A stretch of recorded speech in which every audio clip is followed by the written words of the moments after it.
Oke, bismillahirrahmanirrahim. Kita lanjutin teman-teman ke pembahasan kaidah persuratan. Eh, jadi kalau misalnya kita berbicara tentang surat secara umum, itu kurang lebih terbagi menjadi dua, gitu ya. Jadi ada yang dinamakan dengan surat umum dan juga dinamakan dengan surat khusus, gitu. Nah, terkait cakupan dari surat umum ini, yaitu patokannya itu surat umum ya surat yang tidak terlalu memiliki sakralitas di dalam bahasannya, gitu seperti surat undangan, surat peminjaman inventaris atau surat permohonan, surat pemberitahuan dan sebagainya gitu. Nah, sedangkan surat khusus itu surat-surat yang memiliki sakralitas dalam muatannya gitu. Kayak SK, surat keputusan atau surat keterangan aktif, kemudian surat kuasa, surat edaran, surat tugas dan lain sebagainya. Nah, nanti dari masing-masing jenis surat ini itu ada mekanisme pembuatan khususnya. Ada ketentuan-ketentuan dalam pembuatan administrasinya yang nanti bakal kita lihat langsung. Tapi secara umum gitu ya, kita ngejelasin teorinya dulu. Di dalam surat itu yang pertama itu yang harus ada adalah kop surat gitu. Kop surat itu yang bagian bagian atas surat gitu kan. Nah, tata letak kop surat ini nanti ada header dan juga ada footer ya gitu teman-teman. Ada yang di bagian atas sama yang bagian bawah. Di bagian header itu nanti dicantumkan logo dan juga nama organisasi yang ditulis dalam 3 bahasa sesuai dengan nomenklatur yang udah kita bahas di video sebelumnya.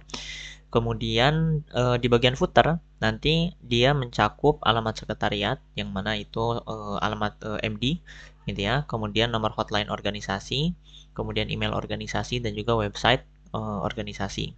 Itu bagi lembaga atau ortom yang memiliki website ya. Tapi kalau misalnya nggak punya, berarti nanti yang dicantumkan itu adalah website PCI Mesir gitu. Nah, itu di bagian bagian kop surat. Dan komponen yang kedua yang nggak kalah penting itu di bagian surat itu adalah kode indeks suatu surat gitu ya, atau ya nomor-nomor suratnya.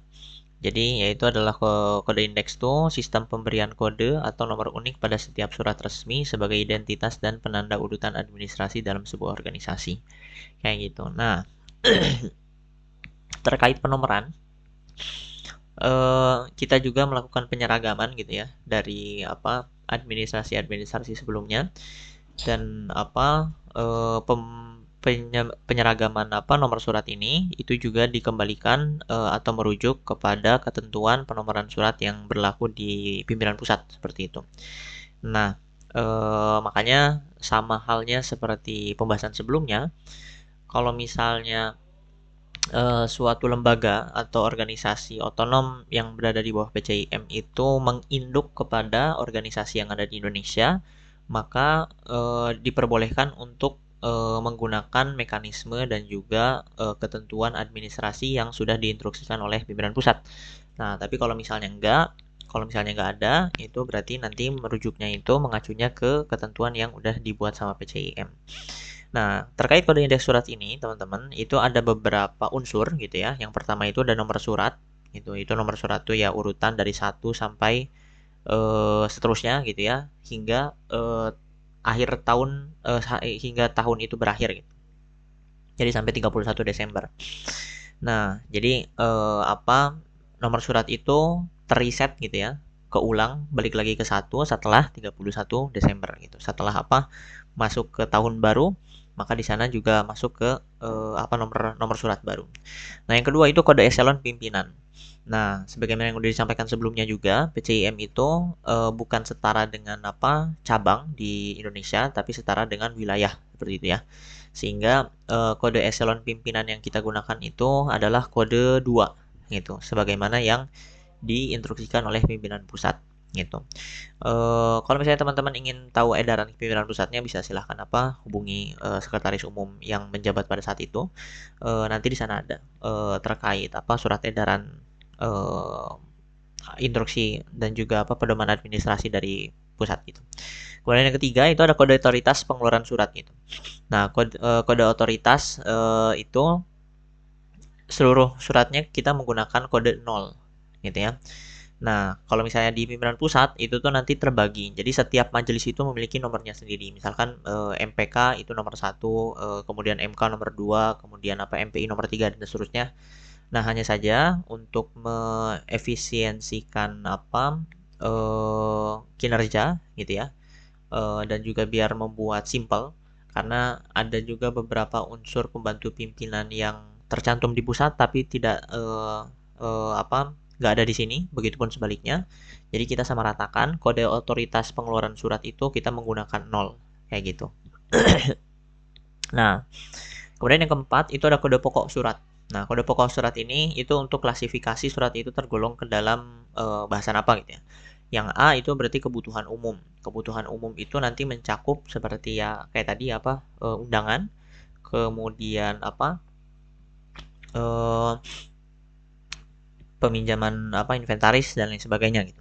Pemberitahuan dan lain sebagainya. Nah, sedangkan kalau misalnya yang B itu kode untuk organisasi. Nah, cakupan untuk wilayah organisasi ini itu mencakup misalkan kayak pembuatan SK pembuatan pendirian lembaga baru atau organisasi baru atau misal pembekuan satu amal usaha. Nah, gitu. Jadi hal-hal yang berkaitan dengan organisasinya maka itu menggunakan kode pokok B. Nah, kalau misalnya yang bernuansa dengan keuangan itu pakai kode C, dan kemudian kalau misalnya personalia itu seperti pemberian SK, kemudian pemberian SP, kemudian pemberian surat rekomendasi gitu ya, itu menggunakan kode pokok D gitu. Nah, ini juga disesuaikan dengan kebutuhan masing-masing gitu ya. Nah, kemudian yang kelima itu ada kode masalah khusus. Nah, kan tadi surat itu dibagi jadi umum sama khusus kan itu.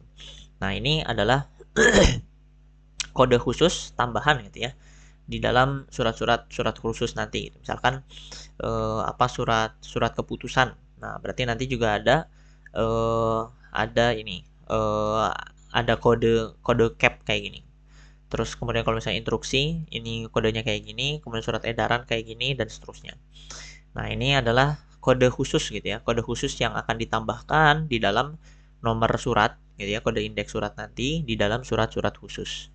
Nah, terkait penggunaan eh, unsur-unsur tadi gitu ya. Yang pertama itu surat, kalau ini kita langsung kasih ini ya, study case gitu. Kita katakan ingin mengeluarkan surat oleh PCIM kepada KBRI Kairo gitu ya, perihal undangan open house Idul Fitri misalkan seperti itu.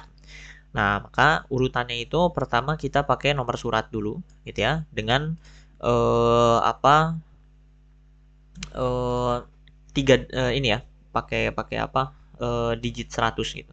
Jadi 001, 002, 003 dan seterusnya. Kemudian garis miring gitu ya, garis miring ini kemudian kode eselon pimpinan gitu ya yang kita setara wilayah. Kemudian titik dan 0 ini untuk yang kode otoritas pengeluar surat gitu ya. Ini kita seragamin gitu ya, 0. Kemudian garis miring A ini berarti kode ini, kode pokok masalah. Kemudian 2025 itu tahun dibuatnya surat. Nah, itu kalau misalnya contoh surat yang surat-surat umum gitu ya. Nah, contoh yang kedua itu surat khusus. Itu suratnya dikeluarkan oleh PCIM kepada calon pengurus badan bibliotek gitu ya. Perihal surat keputusan pengangkatan pengurus. Nah, berarti nanti nomornya itu 001, kemudian garis miring keputusan gitu ya kan, karena ini surat keputusan. Terus ininya sama gitu ya. 2.0, kemudian garis miring D karena dia personalia urusannya, kemudian 2025. Nah, ini contoh dari penggunaan pengaplikasian dari kode indeks surat tadi gitu ya. Kemudian yang perlu diketahui itu penomoran surat ini itu tidak dibedakan antara surat umum dengan surat khusus. Dalam artian gitu. Jadi kalau misalnya ini teman-teman buat surat umum 001. Nah, kemudian setelah itu teman-teman ingin buat SK gitu. Nah, itu nggak jadi 001 karena dia klasifikasinya beda dengan nomor surat umum gitu. Tapi tetap dilanjut jadi 001 di yang surat umum, 002 di surat khusus. Nah, ini juga surat khusus nanti akan juga berlaku buat di sertifikat gitu ya. Jadi apa, nomor sertifikat pun itu nggak perlu dipisahkan gitu. Jadi langsung dilanjut aja antara nomor surat umum sama nomor surat khusus seperti itu. Nah, ini untuk organisasi ya, teman-teman. Untuk organisasi, lembaga ataupun badan gitu ya yang mengeluarkan surat. Nah, sedangkan kalau misalnya yang mengeluarkan surat itu panitia kegiatan gitu ya, itu punya nomor suratnya tersendiri. Nah, nomor suratnya ini kode indeksnya itu terdiri dari pertama sama nomor surat gitu ya. Kemudian yang kedua itu singkatan kepanitiaan. Gitu. Kepanitiaan dalam nomor surat ditulis tanpa tahun pelaksananya gitu ya. Misalkan teman-teman jadi panitia milad tahun 2025 misalkan kayak gitu. Nah, nanti ditulis di apa? Di nomor suratnya itu nggak usah pakai tahunnya gitu. Jadi nggak usah pan titik milad 2025. Nah, nggak usah kayak gitu. Tapi pan titik milad cukup segitu doang. Nah, kemudian yang kedua, kegiatan yang mengandung dua kata lebih seperti Baitul Arkom, Tarjih Akademi dan lain-lain, maka penulisannya menggunakan singkatan dengan huruf kapital gitu. Misalkan teman-teman jadi panitia BA. Nah, berarti nanti ditulis di suratnya bukan pan titik Baitul Arkom gitu, tapi pan titik BA gitu. Itu kalau misalnya yang kegiatan yang terdiri dari apa dua kata gitu ya. Nah, kemudian kalau misalnya kegiatan yang merupakan sebuah akronim, contohnya seperti Musyabis atau AKSO atau misalkan Forza. Nah, maka penulisannya itu sama dan ditulis dengan huruf kapital di setiap huruf gitu ya. Pan Musyabis kayak gitu. Itu yang kedua ya gitu, singkatan dan kepanitiaan, singkatan kepanitiaan. Kemudian yang ketiga itu organisasi yang membawahi kegiatan. Gitu. Jadi penulisan organisasi induk dan unsur pembantu pimpinan ditulis menggunakan singkatan dengan huruf kapital. Nah, misalkan tadi apa kita ada panitia milad nih, panitia milad PCIM. Nah, berarti kan dia menginduk ke PCIM. Dan mana itu misalkan kegiatan milad itu misalkan itu di bawah majelis majelis MSBO misalkan kayak gitu ya atau majelis MPK. Nah, jadi nanti struktur apa penulisannya itu PCIM, kemudian strip, kemudian majelisnya gitu. Jadi organisasi induk, lalu unsur pembantu pimpinannya. Kalau misalnya kegiatan misalkan UKT gitu ya. UKT di Tapak Suci. Nah, berarti nanti di sininya TS, strip, kemudian nanti bidang yang membawahi program UKT tersebut gitu. Nah, itu yang ketiga. Kemudian yang keempat itu ada kode pokok masalah. Nah, kodenya ini cuma dibagi menjadi 3 buat yang di surat kegiatan. Kode A itu digunakan untuk keperluan umum gitu ya, kayak biasa gitu. Undangan, peminjaman dan seterusnya. Nah, kode B itu digunakan untuk keperluan khusus gitu, seperti pembentukan pembatalan kerjasama, permohonan penggunaan dana abadi dan seterusnya. Gitu. Kalau misalnya yang C itu digunakan khusus untuk sertifikat seluruhnya gitu. Jadi setiap sertifikat itu menggunakan apa? Kode pokok masalah C. Gitu. Jadi yang untuk B ini itu misalkan teman-teman ngebuat MOU ya gitu, MOU sama suatu lembaga atau sama suatu institusi. Nah, itu nanti surat pengantar MOU-nya itu menggunakan kode B seperti itu. Nah, terus yang kelima itu ada tahun. Tahun ditulis seperti sama gitu ya. Nah, contoh penggunaannya ini contoh penggunaan kalau misalnya surat ini dikeluarkan oleh panitia milad gitu ya ke PCI Mesir ke-21 yang berada di bawah naungan MSBO gitu. Nah, surat tersebut merupakan undangan untuk ketua NU Mesir misalkan kayak gitu. Ketua PCI NU. Nah, nanti struktur suratnya itu 001 garis miring pan titik milad gitu ya, garis miring PCIM strip MSBO garis miring A garis miring 2024. Kemudian yang kedua itu surat dikeluarkan oleh panitia Olimpiade Ilmu Alat Ahmad Dahlan gitu ya, yang berada di bawah naungan DAD. Nah, surat tersebut merupakan permohonan untuk juri. Nah, berarti sama gitu, 001, kemudian pan titik olimpiad, gitu kan. Kemudian garis miring DAD, garis miring A, garis miring 2024. Nah, ini terkait kode ini ya, terkait kode surat seperti itu. Nah, ini ada layout dokumen secara umum, gitu ya. Marginnya berapa, kemudian orientasinya seperti apa, space-nya gitu ya, itu berapa. Kemudian paragrafnya itu rata kiri kanan, kemudian ukuran kertasnya 4. Nah, ini nanti untuk secara detailnya gimana cara ngatur margin, gimana cara ngatur orientasi kertas gitu ya. Itu teman-teman silahkan ngerujuk ke video pelatihan administrasi yang bagian Microsoft Word 101 gitu. Nah, di sana nanti teman-teman bisa lebih lanjut ngebahas tentang Microsoft Word. Kemudian di sini ini pendetilan aja gitu ya. Kita nggak akan bahas ini, kita langsung aja nanti ngelihat ke surat aslinya. Oke, jadi di sini kita punya beberapa surat gitu ya, teman-teman. Wait. Nah, kita mulai dulu dari yang surat umum. Nah, ini contoh surat umum gitu ya, teman-teman. Ini contoh surat umum. Ini tadi udah kita bahas ya. Jadi ada pertama kop surat gitu. Kop surat ini di bagian atas gitu ya. Di lambang ini sebelah kiri. Kemudian di sini ada nama organisasi dalam 3 bahasa. Bahasa Indonesia, bahasa Inggris dan juga bahasa Arab. Ini bahasa Arabnya belum diganti ya, kebetulan gitu. Ini masih pakai nomenklatur yang lama. Nah, kemudian di bagian Di bagian bawahnya juga ada footer. Nah, footer ini mencakup alamat gitu ya, alamat sekretariat, kemudian hotline, email dan juga website gitu.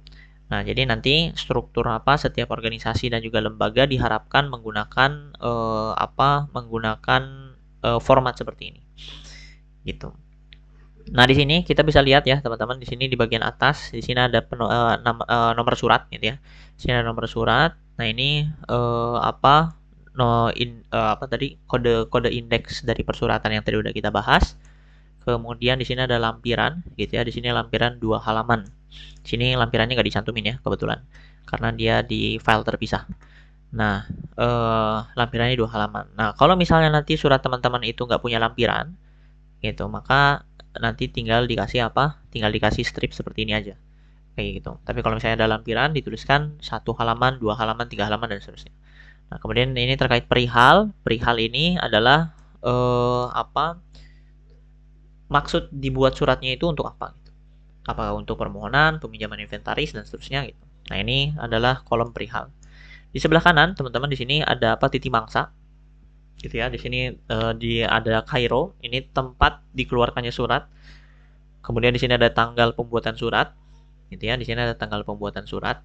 Ini tanggal pembuatan surat ya, teman-teman, bukan tanggal print. Jadi teman-teman nggak apa-apa misalkan dibuat suratnya katakan tanggal 24 Oktober, sekalipun nanti suratnya itu dikirim dan baru di print gitu ya, katakan nanti pas 30 Oktober. Jadi ini tanggal pembuatan surat, seperti itu. Nah, kemudian di sini ada kita masuk ke isi surat gitu ya. Di sini ada tujuan surat dulu kepada yang terhormat, ketua lembaga pengembangan dan seterusnya. Nah, ini untuk tujuannya nanti di bold kayak gini gitu ya, teman-teman. Dibuat bold kayak gini, kemudian di tempatnya dibuat biasa lagi. Nah, kemudian ini udah masuk ke isi surat.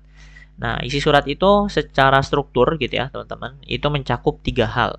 Yang pertama ini masuknya ke pembukaan.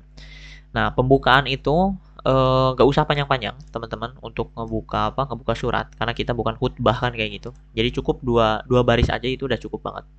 Jadi cukup 2 baris gitu ya, cukup 2 baris. Kemudian begitupun juga dengan dengan penutupan gitu ya. Ucapan penutupan juga nggak usah panjang-panjang, itu cukup 2 baris. Nah, di sini nanti masuk ke isi surat. Nah, isi surat ini nggak ada kata-kata bakunya gitu ya, kata-kata yang udah dipatenin dari kita, dari lembaga gitu, dari organisasi.